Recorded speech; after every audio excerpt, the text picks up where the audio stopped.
भगवान एक पीपल वृक्ष के नीचे बैठे, जहां पर अंगूठे को भगवान की मृग और हिरण की आंखें समझकर उस बहेलिये ने बाण मारा कि ये हिरण की आंख, इतने सुंदर चरण भगवान के। बहेलिये को पता चला कि ये भगवान के चरण हैं, आकर क्षमा मांगी, हे भगवान क्षमा करो, मैं जान ना सका।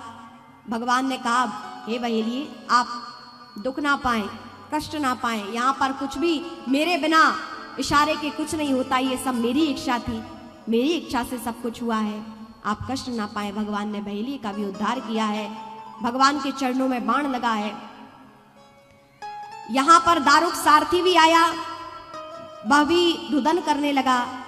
उद्धव जी से नहीं, दारुक सारथी से भगवान ने कहा था कि अर्जुन को जाकर बताएं कि द्वारिका से हमारी पट्ट महिषियों को लेकर आए और उन्हें द्वारिका से हस्तिनापुर में स्थापित करें। इस तरह दिव्य चरित्र श्रवण कराया। भगवान के स्वधाम गमन का भी वो दिव्य समय आया। सभी देवता, यक्ष, ऋषि, मुनि, सिद्ध आकाश में खड़े हो गए, पुष्प वर्षण करने लगे। भगवान का वह दिव्य स्वरूप एक तेज के रूप में प्रकट हुआ और भागवत जी में समाहित हो गया। इसलिए हम भागवत जी की भगवान कृष्ण के रूप में ही पूजा करते हैं, प्रणाम करते हैं। इस तरह भगवान अपने स्वधाम गमन करते हैं। बोलिए पुराण पुरुषोत्तम भगवान की जय। राजा परीक्षित भी आज 7वां दिन है। 7 दिन तक राजा परीक्षित ने कथा श्रवण की। सुखदेव महामुनि जी आए और सुखदेव महामुनि जी ने कहा, ये परीक्षित, क्या अभी भी तुम्हें मृत्यु से भय है? नहीं गुरुदेव, मृत्युभ्यो न विवेम्यहम्, मृत्युभ्यो न विवेम्यहम्। हे भगवान, आज तो अब सैकड़ों मृत्यु आ जाए तो भी मुझे डर नहीं है। आप जैसे सदगुरु की आज मैंने वाणी सुनी है तो ये शरीर का दंशन होगा, शरीर समाप्त होगा, लेकिन आत्मा तो मेरी अमर हो गई है। मेरा मन प्रभु के चरणों में लग गया है, मृत्यु का भय समाप्त हो चुका है। परीक्षित ने कहा, सिद्धोस्मि गृहीतोस्मि, हे भगवान, आपकी कृपा, ये जीवन सदैव आपका ऋणी रहेगा। जन्म जन्मांतर तक मुझे आप जैसे सदगुरु का मार्गदर्शन प्राप्त हो। यहाँ सुखदेव जी भी राजा परीक्षित के द्वारा पूजित होकर चले हैं।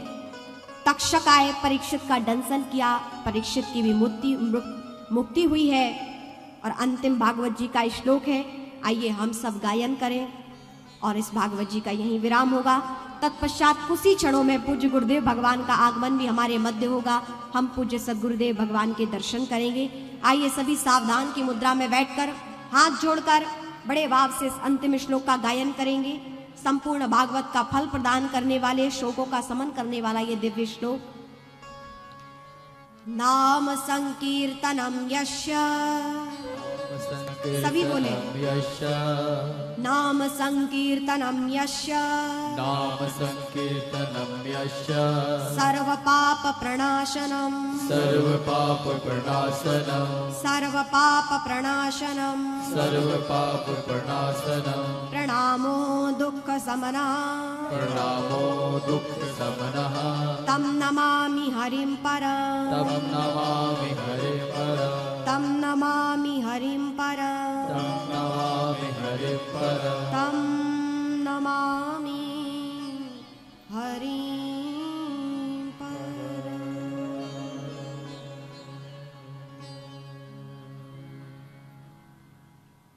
बोलिए श्रीमद् भागवत महापुराण की जय।